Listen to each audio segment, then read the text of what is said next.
I'm David Mandel, one of the co-founders of OJM Group. As Cynthia mentioned, we're a wealth management firm with a nationwide clientele, literally Hawaii and Alaska and all everywhere in between.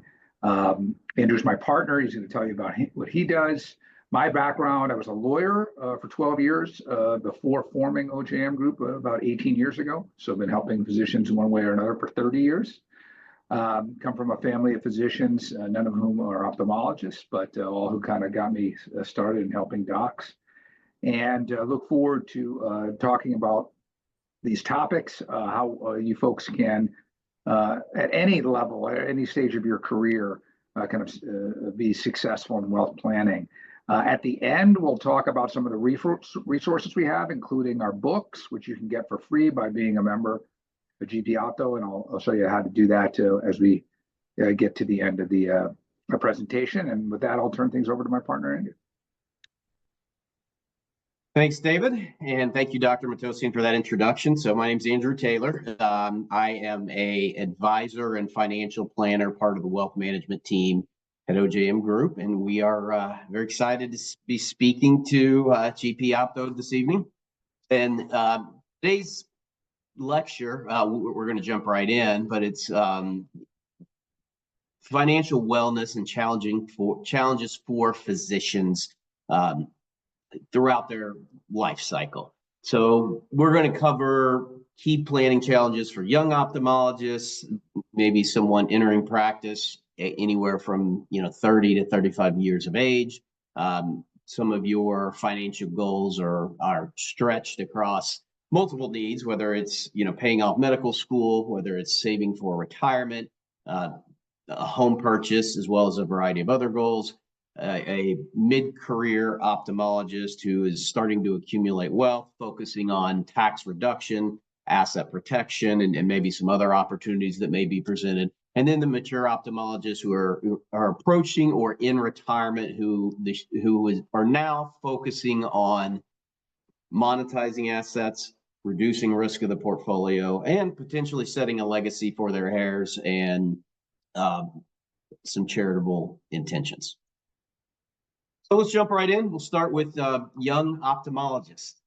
So some of the challenges that you may be facing, debt repayment. So you may have medical school loans. Do I need to refinance? How do I balance paying down debt versus beginning to invest and save for retirement, or some of my other goals?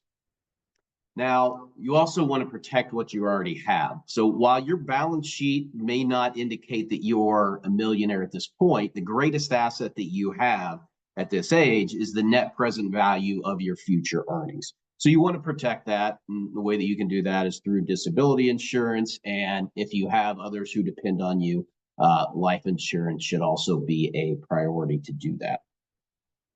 You want to start leveraging compound interest, and you can utilize that through vehicles such as 401ks, IRAs, as well as traditional brokerage accounts. You may be facing some large purchase decisions, and not only may that be a primary residence, but you may have the opportunity to buy a practice, a surgery center, and how are those decisions going to impact your cash flow planning? How much do you need to finance? Those are all items that you may need to address at this point in your career. And most importantly, building a highly qualified advisory team.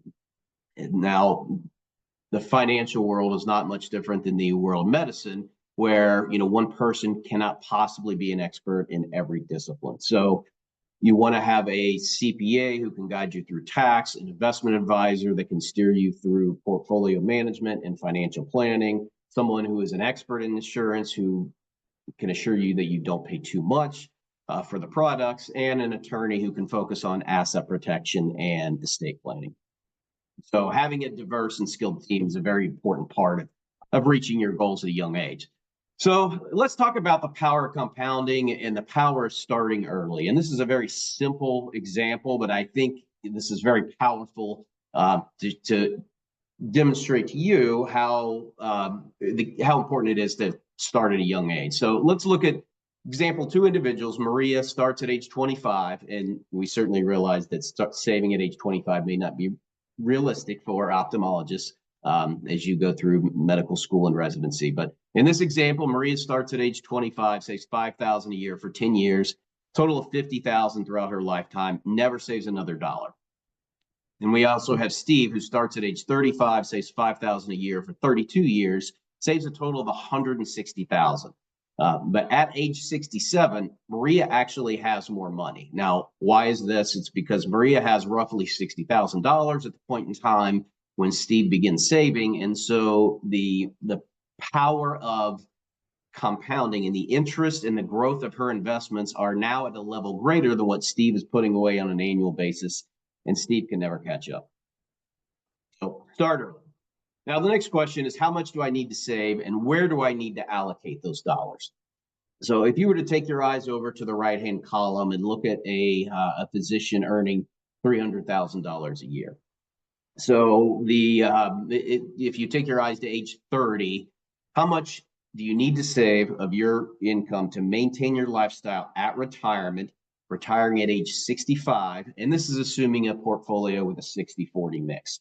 Now, keep in mind, a young investor is probably going to have a portfolio that's more aggressive. So I would not get discouraged if you see some of these numbers and feel like it may not be realistic for you to save a particular percentage at age 30. But the overriding point here is by starting at age 30, if you put away 17% of your income, you should have full replacement level savings at retirement.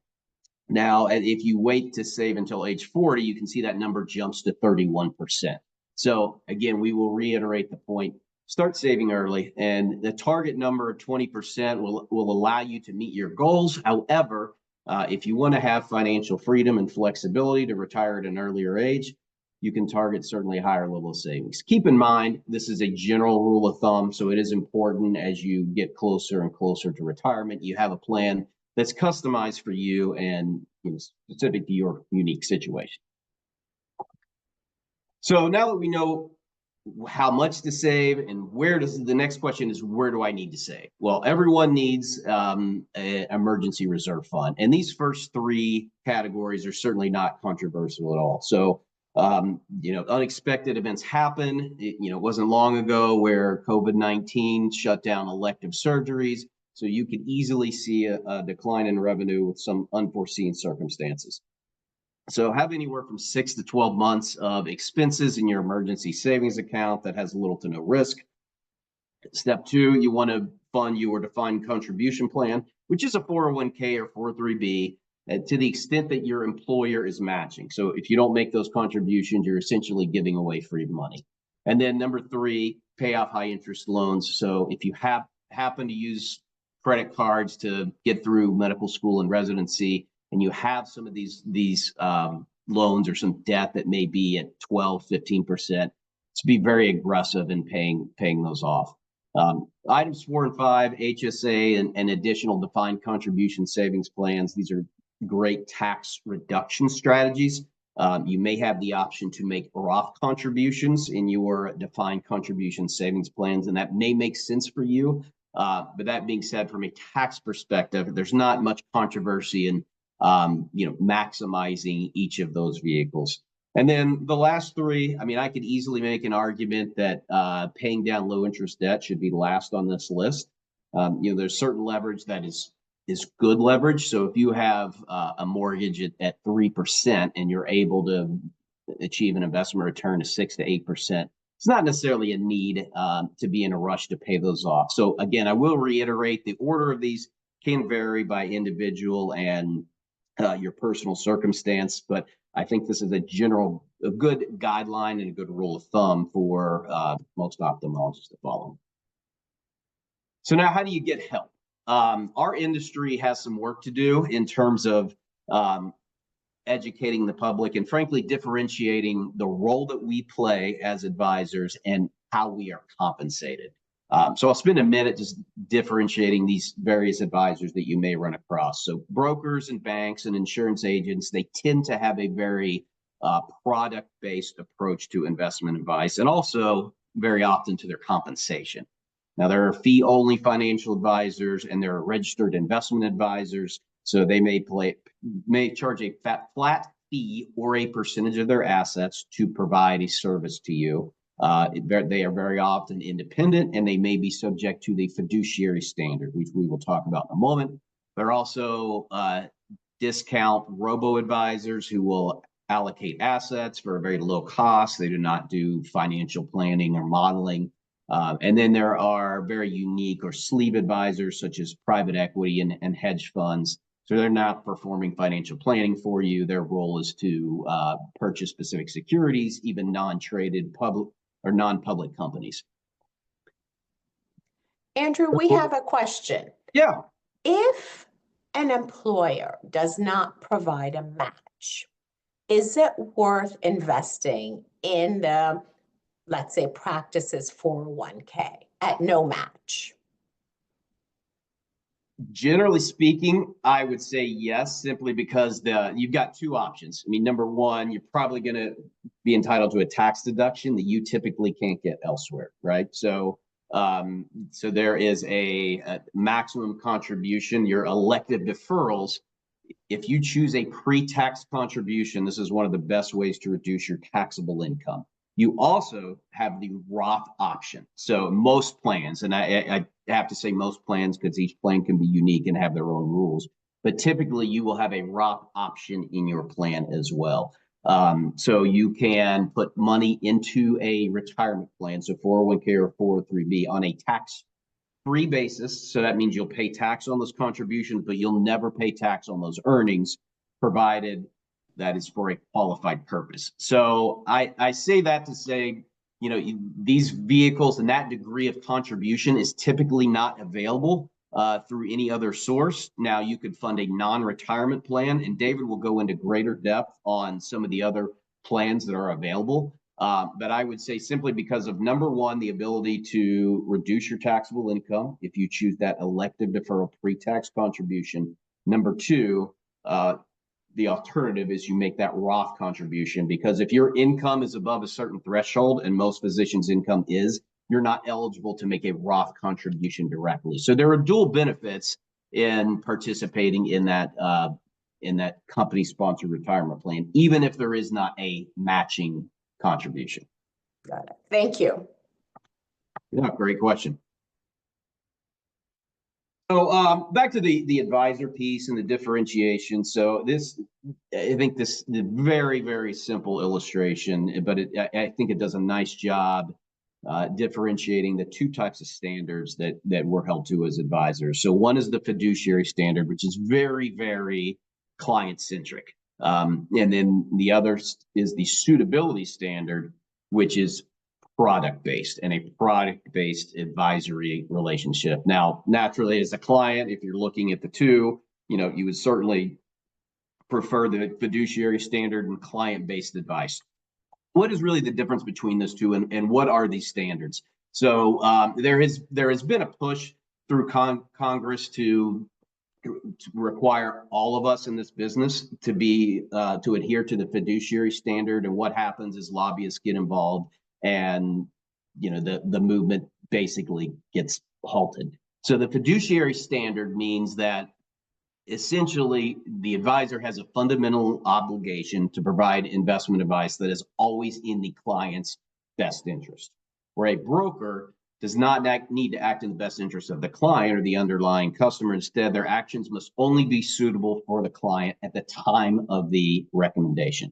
Now, that difference may sound very subtle and may be somewhat minimal, but here's an example to help demonstrate the difference between the two. So someone may come to me as a fiduciary and say, "Hey, I'd like to get small cap equity exposure." Well, as a fiduciary, I would look for the lowest cost vehicle. We'd find an ETF that may charge you 0.1% management fee, or 10 basis points.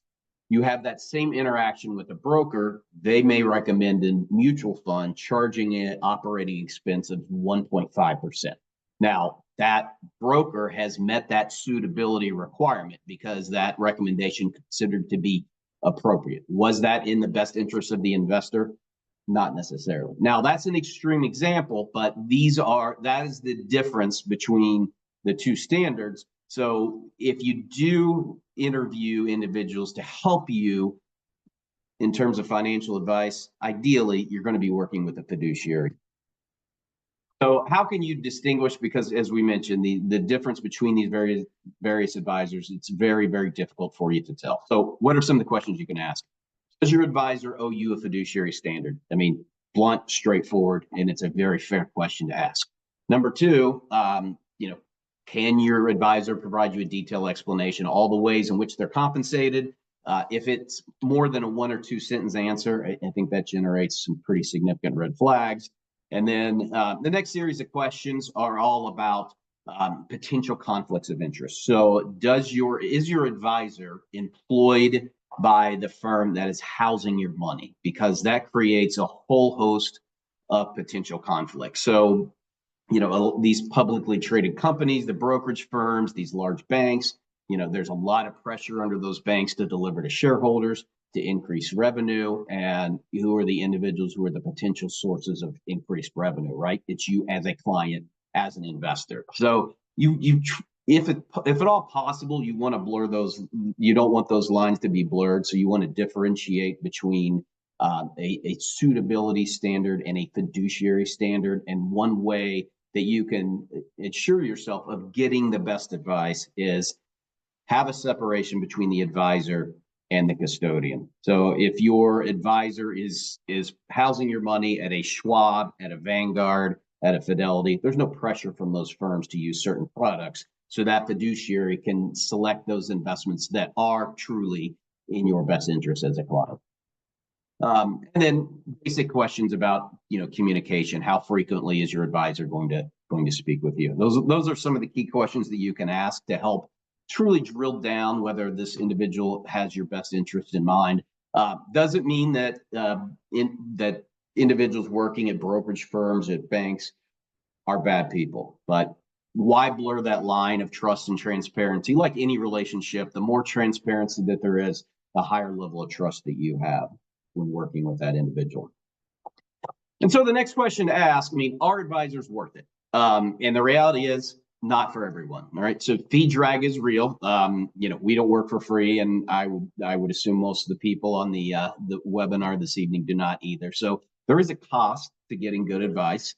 And if you have the passion to learn about investments, so one of the first things you want to do when you've completed rounds and have finished the day of seeing patients, if you want to read the Wall Street Journal, if you want to stay on top of the tax code, if you like to learn about neuroeconomics, you can do this yourself, and you can do it successfully, provided you invest the time. And you're going to have a healthy income as an ophthalmologist, so you can even afford to make a few mistakes earlier in your career, and you probably will have a successful financial outcome.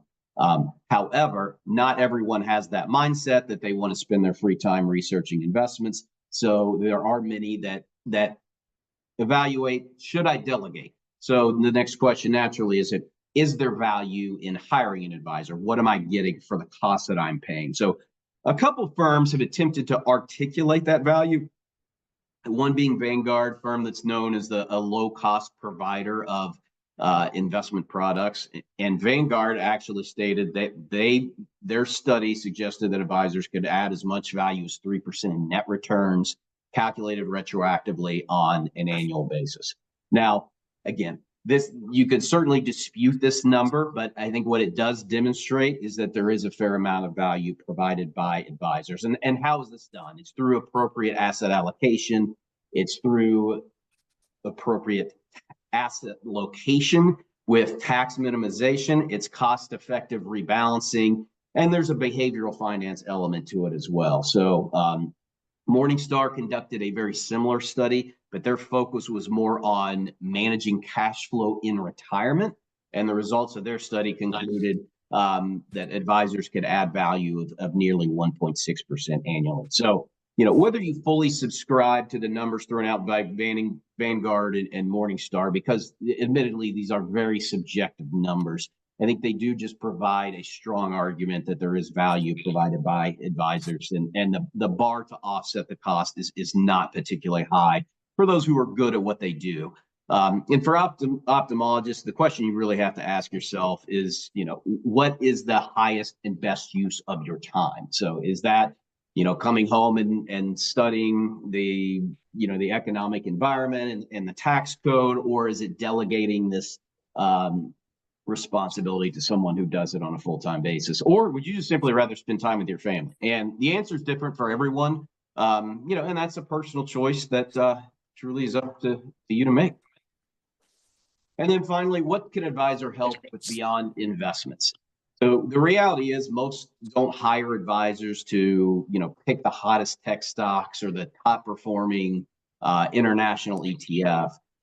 Advisors are hired for a much higher level of planning and to help with some of these items that you see in front of you, whether it's large purchase decisions. Do I need to finance? Do I need to use leverage? Do I pay in cash? How do I minimize tax throughout my career, whether it's minimizing investment taxes through asset location, whether it's setting up retirement plans, whether it's tax diversification, funding various buckets so that I have a very tax efficient distribution stream at retirement, whether it's ensuring that I don't pay too much for insurance, helping college funding, retirement planning, and then charitable planning, estate planning, and doing so in what is also a tax efficient manner. These are the reasons why most ultimately hire advisors, and it's not simply for stock picking.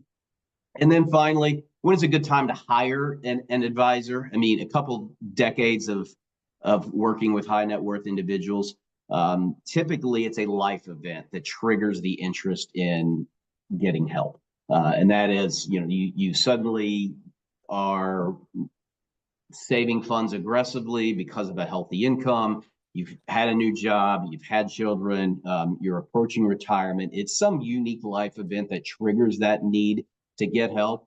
And then where do you find these individuals?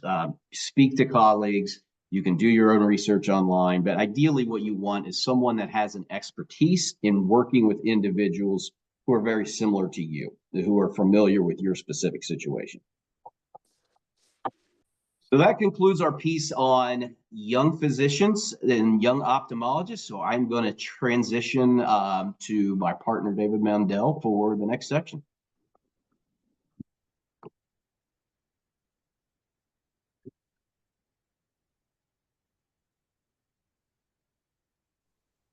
Andrew, as we're transitioning to David, we have another question.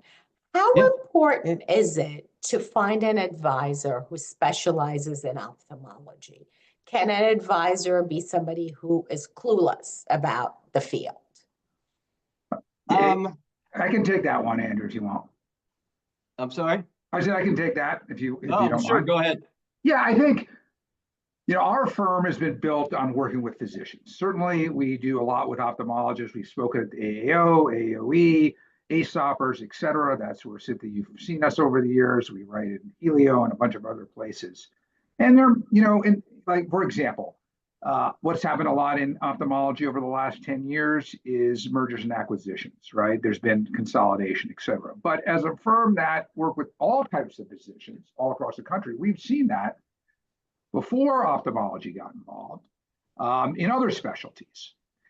So there's some real benefit to our ophthalmologist clients, and we have a number of them who've, either gone through deals or we've helped them look at it from a personal financial point of view and then not done the deal, and then maybe done another one, et cetera. So I don't think that from our perspective, it's so important that we work with ophthalmologists, although we have worked with many, is that we work with physicians and practices, because there isn't that much variation in specialties from a financial point of view that we need to know the billing and coding. We don't do that.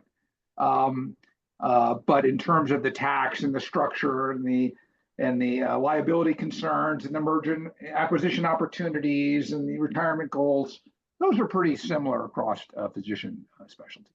Got it. Thank you very much, David. That was a great answer. Thank you. Sure. Yeah, no problem.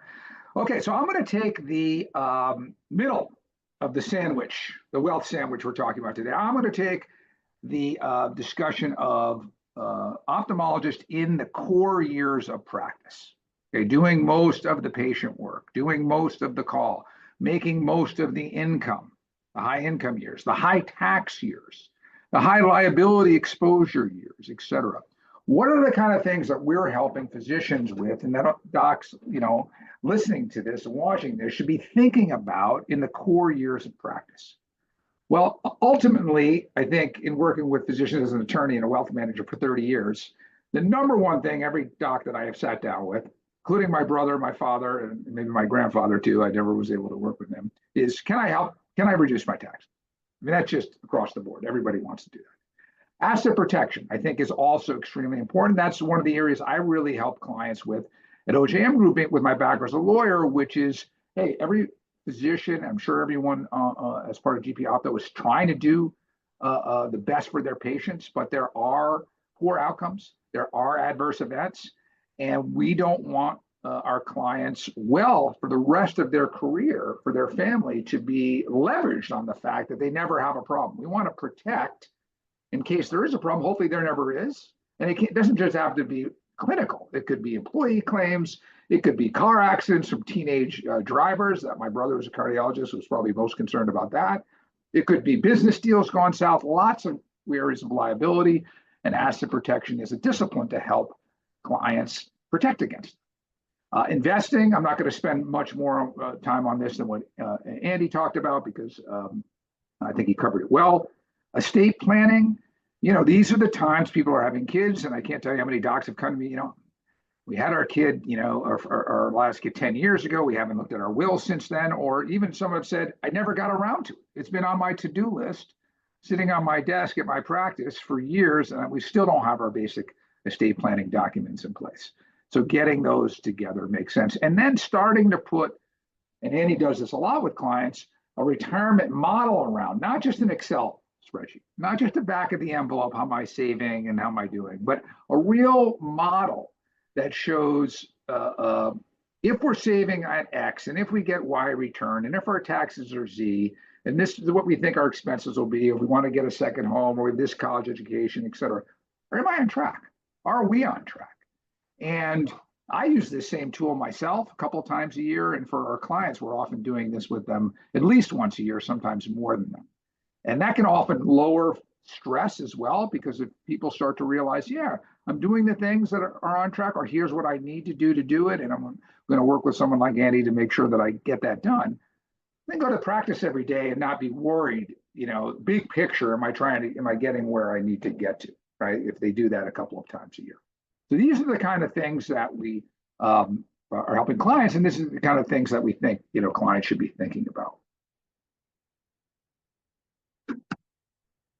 Now, from a tax perspective, one concept I want to leave you with today is tax diversification. Many of you have heard of the term diversification when it comes to investing. And Andy helps our clients with that every day. How much should be in, small cap, he mentioned, versus large cap, international versus US, stocks versus bonds, private equity, et cetera. That's investment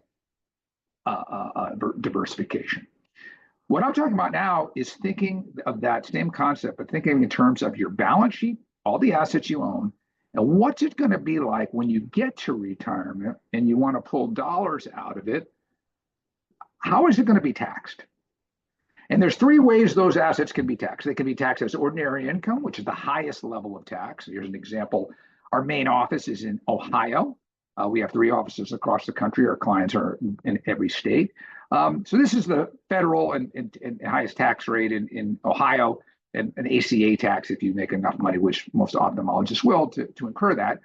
Well, assets that are going to come out as ordinary income in retirement, you're going to get a pretty big tax bite. And that's typically your qualified retirement plans, your SEP IRAs, et cetera. You got a deduction going in. You got tax-free growth, very valuable, but the highest tax rate on the way out. Same thing with Social Security.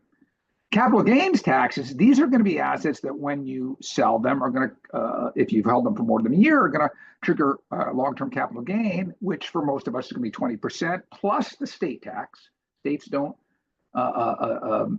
differ between capital gains and ordinary income. It's just whatever the state income tax is, plus the ACA tax. So this is certainly a lot less and always has been in our tax code. We have capital gains tax implemented in the 1940s to pay for World War II. And since that came in, and income taxes back from World War I in the 19-teens, since we've had those taxes, always been a pretty good spread between ordinary income and capital gains. So we want our clients to not just have dollars that are going to come out in ordinary income, but we want some, maybe a significant piece, in capital gains. And then there's the bucket that's tax-free. Think of a Roth IRA. Okay, we're going to talk about a non-qualified fund plan funded with cash value life insurance. This is a bucket that often clients come to us and they may have nothing in it, or less than 5% of their assets. And we want our clients, and I want for myself personally, to go into retirement with a more balanced. I may not have as much tax-free as I have as capital gains or in income. I'd like to have it a lot more than most clients, because I don't know what tax rates are going to be. And most of our clients, they're thinking, if they think about their spouse, or if they're healthy enough to have parents 100 years old, they may have decades and decades in retirement. And so these assets need to last a long time because of, people are living longer and healthcare is good. We want to put our clients in a position of strength because we don't know where tax rates are going to be. They could be low in capital gains for a number of years and then go really high. Ordinary income rates could come extremely high, and we really want to avoid taking those, hoping that those rates will come down in future years. So we want our clients well diversified from a tax point of view. Most are not. So this is something you want to be thinking about. This is a slide that just shows taxes cost you money on your investments. Okay, there's stocks before taxes, stocks after taxes, bonds before, bonds after, et cetera. This comes out of Morningstar. It's pretty intuitive. We want to limit our clients' tax bite on their investments, right? That's important to do that. Now, how are we going to do that? Okay. And how should you be thinking about doing that? Well, you want to first be aware of holding periods. You don't want to sell a stock, even at a huge gain, if you did really well, at day 364.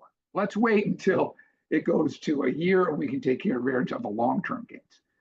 Let's understand our fund's tax cost ratios. That's often not so clear. This is the research that Andy was talking about that you could do on your own.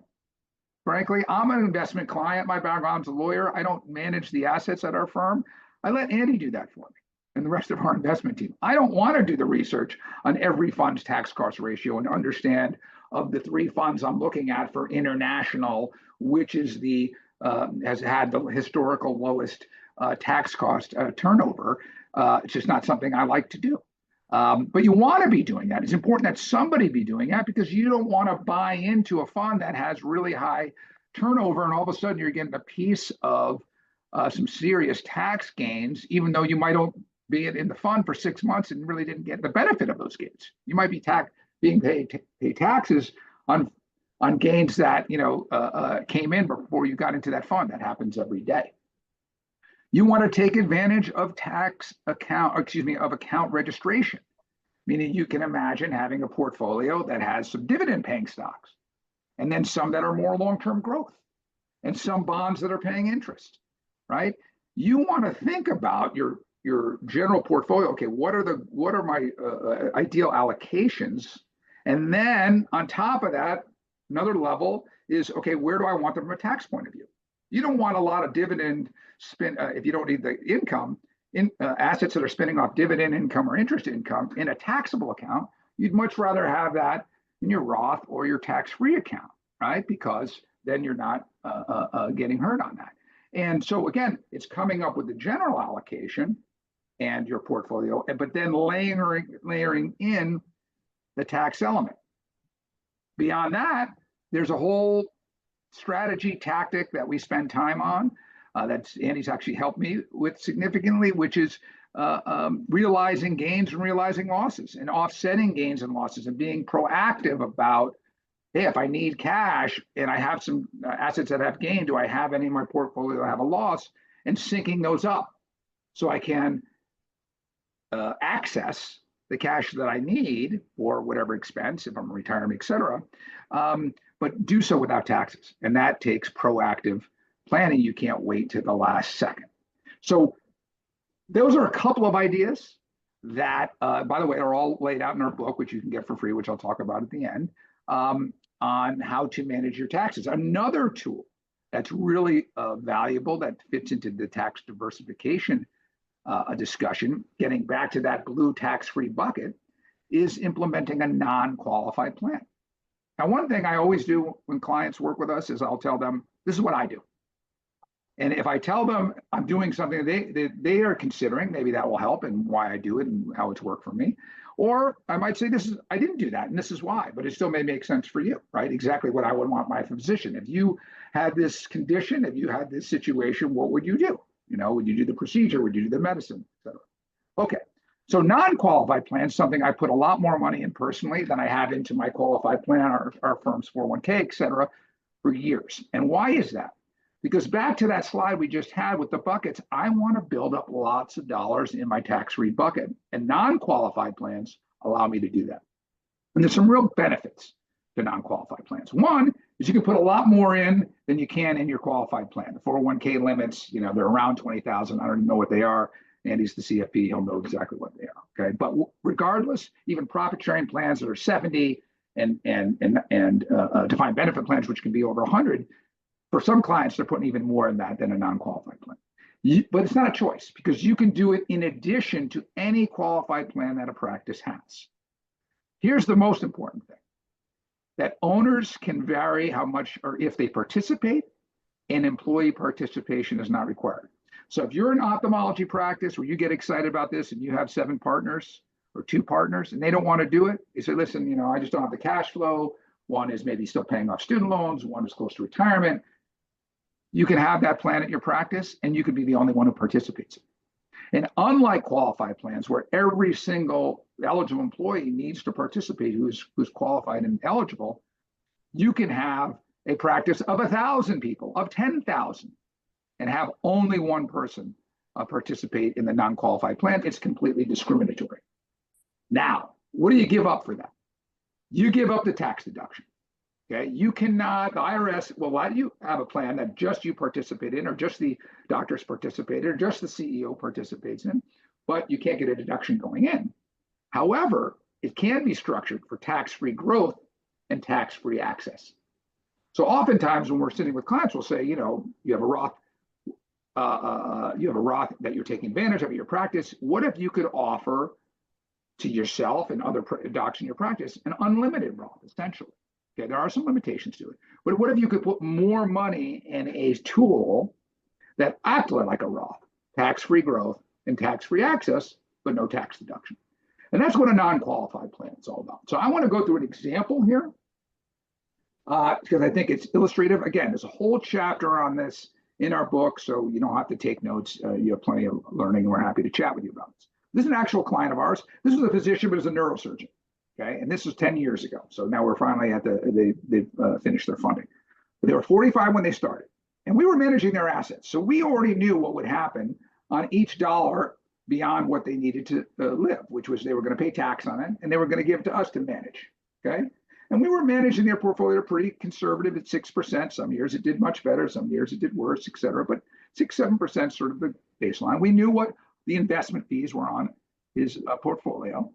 Including not only our fees, but the fees of the underlying investments. We knew what the tax rates were on the existing investments. We knew what his tax rates were. And he said, listen, let's say I put $100,000 into this non-qualified plan every year for 10 years. So at 45 to 55, then I'm going to let it sit to age 65, and then I'm going to start taking it out for 20 years. That was the plan.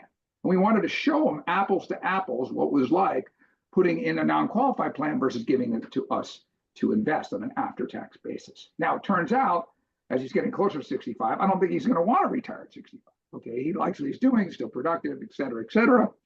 But this was at least the model, apples to apples. And that's what he wanted to show. And this is what I wanted to see when I decided this.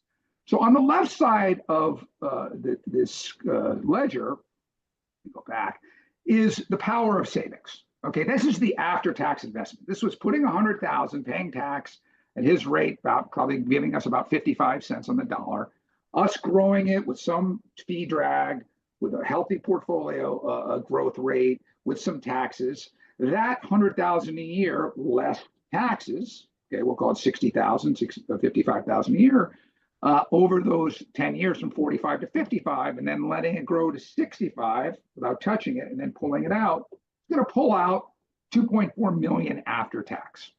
We're calling it 20 years. Let's just call it 110,000 a year. Ballpark after tax. Okay, that's Powerful, right? 110,000 after tax, just using this marginal savings for 10 years. Terrific for him. Okay, that's great. But doing the same thing in the non-qualified plan with the same assumption of that 6% rate of return. Now, it turns out his investments, we did a lot better than 6, but we assumed 6% in the non-qualified plan as well. He was projecting forward, going to be able to pull out over the same time period an extra $1.1 million after tax, okay, to 3.5. That's pretty powerful. Anytime you can have another $1 million plus for retirement after taxes, taking the same rate of return, if you're getting the same rate of return, essentially the portfolio is going to have the similar risk reward elements. That's a pretty powerful story. So it's not a return story. Okay, the right side's getting 6% in this example, just like the left side. What's the difference? Taxes. That's it. Okay. On the left side, you can see a total of not only income coming out in the beginning, but every year there's some taxes on some growth. And then most importantly, when they're turning those dollars into cash, into retirement, you got to sell. You got to sell portfolios. Okay. And there's going to be a lot of built-in gain there. So over that 20 years, there's going to be $1.1 million of taxes paid. But on the right side, because this funds into a cash value life insurance policy, which grows tax-free, and the dollars can be pulled out tax-free as long as the policy stays in force, which is exactly how my non-qualified plan is funded. There's certainly some insurance costs there because there is death benefit. If I pass away, my spouse gets that. But what there isn't is any growth on the taxes, any taxes on the growth, I should say, or taxes when you pull the money out. So there's cost to it. There's taxes going in, but there's no tax as it grows, and there's no taxes when you pull it out. So the fact that you can have less taxes every year along the way as it grows, and when you pull it out, that compounding on that, right, from age 65 to 85, ends up turning into an over $1 million in additional wealth over the period. So this is a very interesting tool. It's one that I think a lot of ophthalmologists would want to hear about. But you asked me, Cynthia, about working with a financial firm that works with physicians or specifically ophthalmologists. 95% of the firms, practices we talk to, ophthalmology, radiology, cardiology, orthopedics, et cetera, they don't have a non-qualified, which is kind of surprising to me because usually there's a number of docs in the practice who want to do something more proactive.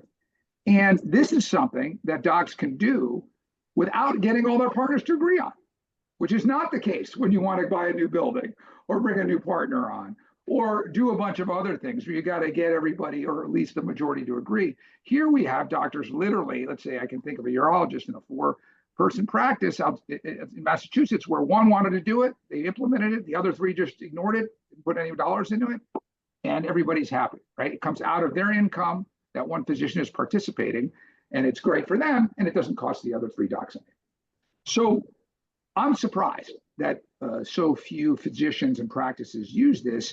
And one group that does use this, and because I said it's funded in a life insurance policy, there's something called bank-owned life insurance. And in the parlance of finance, that's called BOLI.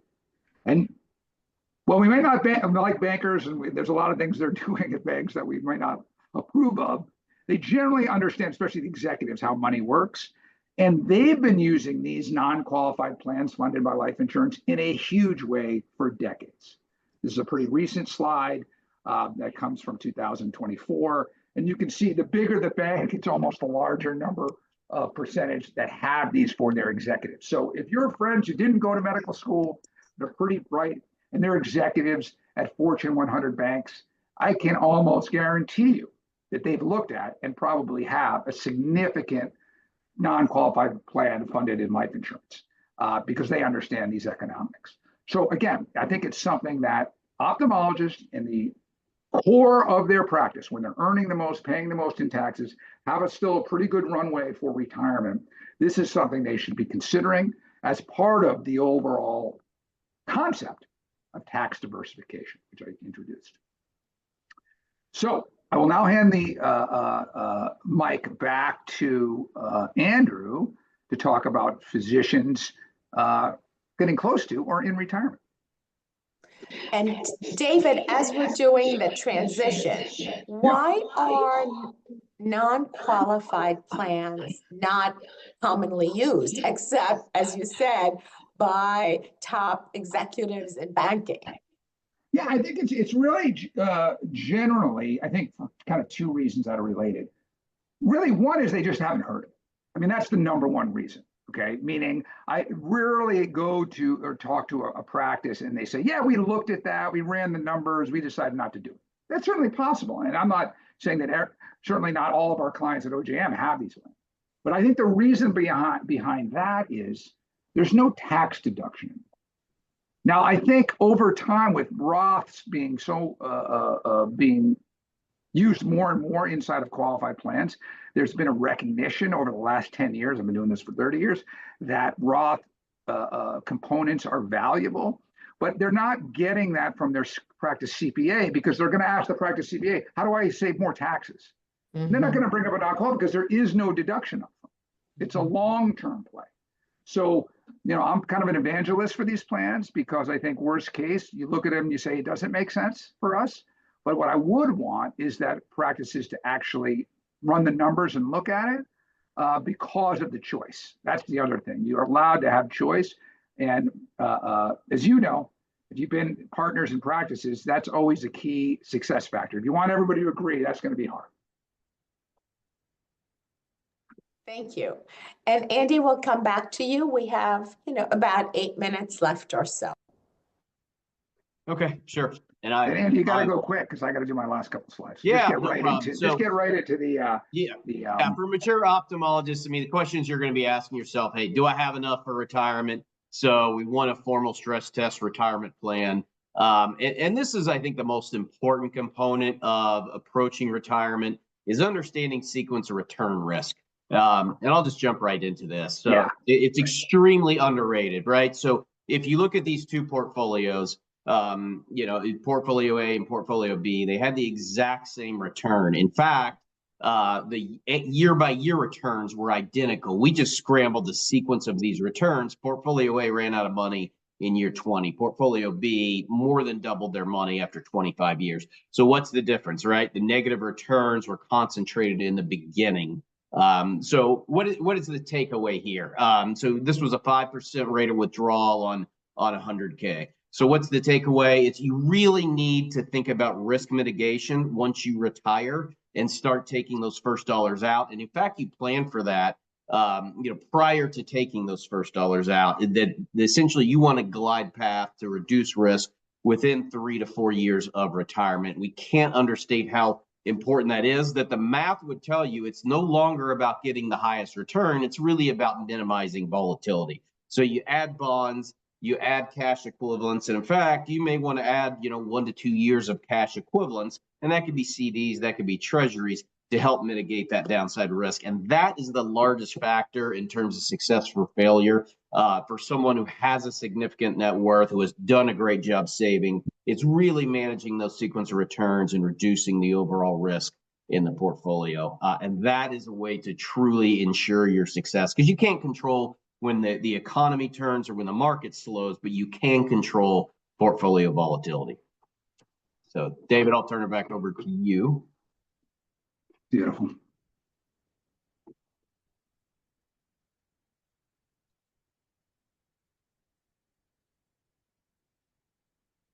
Okay. So, we're really happy and proud to be part of the GPOphtho partner team. And not only are we going to educate you through what we talked about today, where we obviously hit a lot of topics and we try to do it in a way that was helpful and made sense. But we go beyond that. And we've been writing books since 1998 for physicians.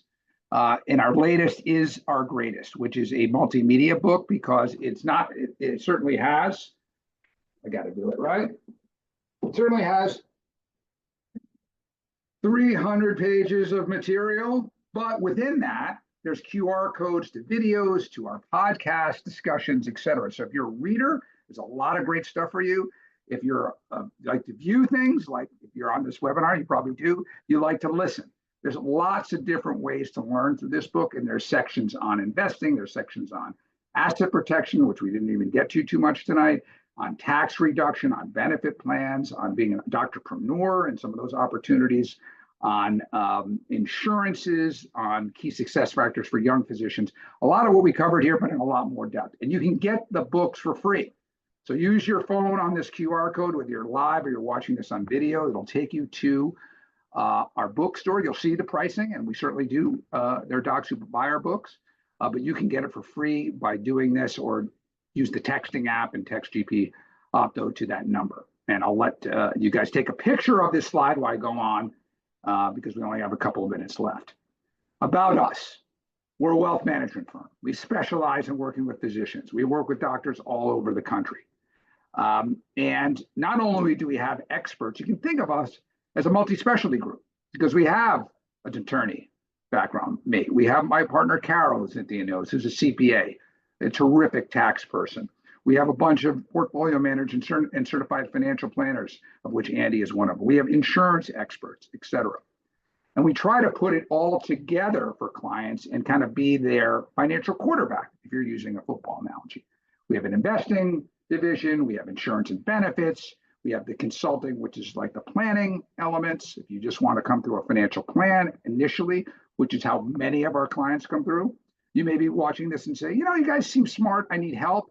I'm not really ready to have you invest all my money yet, but I'd like to get some help. And so we created a planning process that we've been taking clients through for 18 years, which you can think of as diagnostics. Maybe you want us to treat you long-term, and many of our clients, our physicians, have come to our process over the 18 years, and we've treated them for 18 years, or 17 or 16 or 15, whenever they came to us. But many of them started with a diagnostic. They said, I want to come through a process, pay a flat fee, build a relationship, and have you look at my asset protection. Have you look at 2 years tax returns. Take a look at my investments, and am I paying too much? Do I have funds that have high tax cost ratios, et cetera? Look at my insurance. Do I have enough? Am I paying too much, et cetera? Create that financial model for me, and am I on track for my spouse and I? And start there, and then maybe we'll use you long term. And that's how a lot of clients start with us, and we always will chat with you. We don't charge ever for an initial consult to see if we might be a fit. So that's the way we start. And hopefully some of you will reach out, and we'll have that chance to have that conversation. We appreciate being part of the partnership group here. David and Andrew, that was wonderful. I learned so much. I want to spend time with you learning more about some of the different options you mentioned. And what I liked about the presentation is that you addressed it to the young ophthalmologist just starting his or her career, to the mid-level, mid-career ophthalmologist, and to the one close to retirement. So kudos to the two of you to do such a comprehensive presentation. Hopefully this is just the first of many series to come, because I know our membership is super eager to learn about this. And this is something that we are truly not taught anything about in medical school, nor residency, nor fellowship. So thank you so, so much. Our pleasure. Thank you for having us.